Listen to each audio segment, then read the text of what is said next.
लगेगी आग तो आएंगे घर के ही जद में। यहाँ पे सिर्फ हमारा मकान थोड़ी है।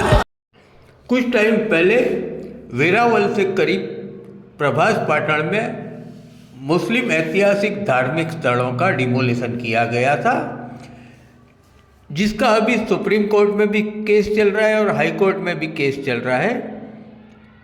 वही जगह पर थोड़ा आगे 1993 में सोमनाथ मंदिर ट्रस्ट ने कोली समाज को जमीन दी थी, जिस पर कोली समाज ने गौशाला और मंदिर बनाया था। सत्ताधीशों ने अभी ये डिमोलिशन करने का बोला है, जिसके लिए कांग्रेस के वहाँ के एमएलए विमल चुड़ासमा ने एक वीडियो मैसेज दिया है। प्रभास पाटण में मुस्लिम धार्मिक स्थलों का डिमोलिशन हुआ था। उस टाइम पे गुजरात कांग्रेस के नेता गयासुद्दीन भाई शेख, एमएलए इमरान खेड़ावाला और विमल चुड़ासमा वहाँ के एमएलए, उन्होंने सबसे पहले विरोध किया था।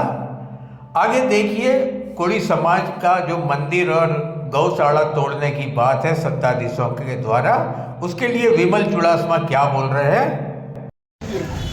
मारू नाम विमल चुड़ासमा है ने हूँ सोमनाथना धारासभ्य तरीके सेवा आपू छूँ। त्यारे हूँ अत्यारे वेनेश्वर मंदिर पासे सोमनाथ बापाનું સાનિધ્ય આવ્યું છે, તેની બાજુમાં વેનેશ્વર મંદિર, ત્યાં કોળી સમાજની જગ્યા સોમનાથ ટ્રસ્ટ દ્વારા 1993માં આપેલી હતી। એ સ્થળ ઉપર બેઠો છું।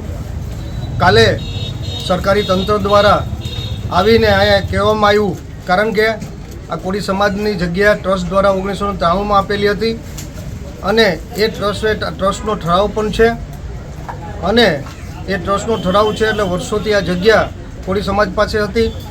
એમાં સમાજના લોકો બીમાર ગાયો છે એની સેવા પણ કરતા અને રામદેવ પીર બાપાનું મંદિર પણ છે।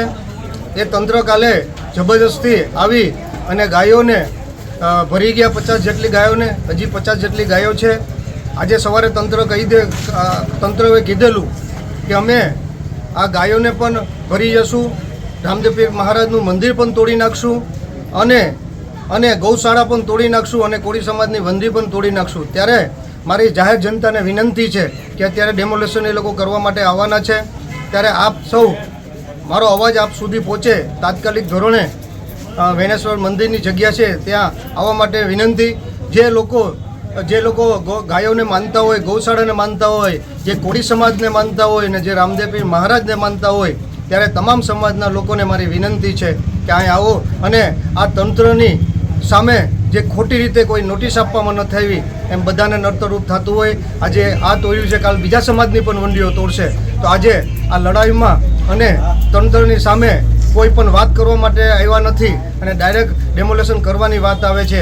ત્યારે ગૌશાળા પણ તોડવા માટે એ તૈયારી છે, ગાયોને પણ નુકસાન કરવા માટે તૈયારી છે ભરી જવા માટે, અને રામદેવજી મહારાજનું મંદિર પણ તોડી જવા માટે એની તૈયારી છે। અને ખાસ કરીને કોળી સમાજની વંડી છે એ પણ તોડવા માટેની તૈયારી છે। કોઈ ચર્ચા ન કરે। મારી વિનંતી છે તમામને તાત્કાલિક ધોરણે વેનેશ્વર મંદિર સોમનાથ રોડ ઉપર આવવા માટે મારી વિનંતી છે।